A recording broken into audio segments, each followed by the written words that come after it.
সর্বোচ্চ আদালত একটা রায় দিয়েছিল এবং সে রায়টা আমাদের দেশের সব রাজ্য মেনে চলতে বাধ্য। অনেক রাজ্য মেনে চলে, কিন্তু আমাদের রাজ্য এটা মেনে চলে না এই জন্যে যে আগে থেকে যদি তালিকা পাঠানো হয়, ইউপিএসসি তাদের মধ্যে থেকে 3 জনের একটা প্যানেল করবে। ওই 3 জনের বাইরে থেকে কাউকে তাহলে ডিজি তারা করতে পারবে না। তো রাজ্য সরকার তো ইউপিএসসি যাদেরকে বেছে দেবে যোগ্য লোক তাদের করতে চায় না। যেমন এই যে রাজীব কুমারকে করেছিলেন, তার আগে মনোজ মালব্যকে করেছিলেন।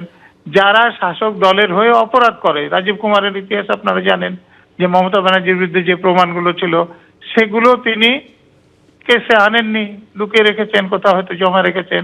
এই রকম লোকদেরকে করতে চায়, ফলে ইউপিএসসির কাছে পাঠালে এদেরকে করা যাবে না।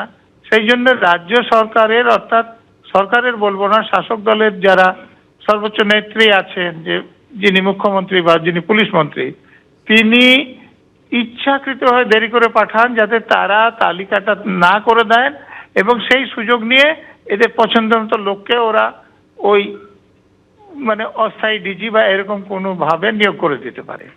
যেমন এতদিন যে নিয়োগটা আছে সেগুলো কোনোটা আইনসঙ্গত নয়, কিন্তু তারা কাজ চালিয়ে যাচ্ছে। অর্থাৎ পুলিশ মন্ত্রী বা মুখ্যমন্ত্রী এটা ইচ্ছাকৃতভাবে করছেন এবং ইউপিএসসি বলে দেওয়ার পরও তারা যে সুপ্রিম কোর্টে যায়নি ইচ্ছাকৃতভাবে।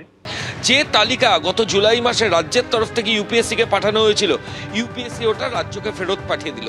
তার রাজ্যের চিফ সেক্রেটারিকে ইউনিয়ন পাবলিক সার্ভিস কমিশনের তরফ থেকে ওই চিঠি সেটা ফেরত পাঠিয়ে দেওয়া হয়েছে এবং পরবর্তী ডিজি কে হবে সেটা নিয়ে কিন্তু একটা বেনজির টানাপোড়েন তৈরি হয়েছে, যেটা আগে কখনো দেখা যায়নি। এখন ইউপিএসসির তরফ থেকে যেটা বলা হচ্ছে যে 2023 সালের 31শে ডিসেম্বর মনোজ মালব্য রাজ্য পুলিশের ডিজিপি পদ থেকে রিটায়ার করেছিলেন।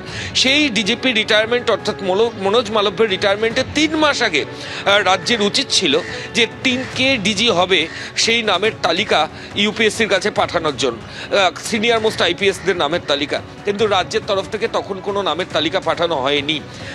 প্রায় 1.5 বছর পর, অর্থাৎ 2023-এর ডিসেম্বরের 1.5 বছর পর গত বছর 2025-এর জুলাই মাসে রাজ্যের তরফ থেকে লিস্ট পাঠানো হয়েছে। এই লিস্ট দেখে যদি ইউপিএসসি আবার নতুন করে কোনো কারোর নামের তালিকা পাঠায়, তাহলে সেটা অনেক IPS officer, senior IPS officer যারা হয়তো ডিজি হতে পারতেন তাদের জন্য সেটা অন্যরকম হয়ে যাবে, ইনজাস্টিস হবে, এমনটাই ইউপিএসসির বক্তব্য। এবং গোটা প্রক্রিয়ার জন্য তারা ভারত সরকারের যে অ্যাটর্নি জেনারেল রয়েছেন তার সঙ্গেও কনসালটেন্সি করেছেন।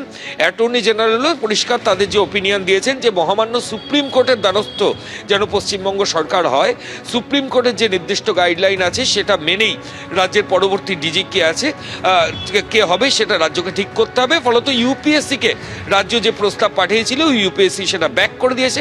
এবার রাজ্য কি করে, তারা কি সুপ্রিম কোর্টের কাছে যায় নাকি অন্য কিছু করে সেটাই এখন দেখার।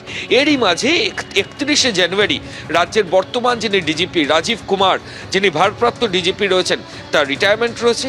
এখন পরবর্তী ডিজি কে হয় সেটাই দেখার।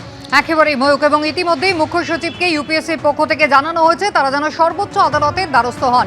রাজ্যের পরবর্তী ডিজিপি কে হবেন তা নিয়ে ইতিমধ্যেই নজিরবিহীন একটা জটিলতা তৈরি হলো। 31শে জানুয়ারি বর্তমানে যিনি ডিজিপি রয়েছেন রাজীব কুমার, তিনি অবসর নেবেন।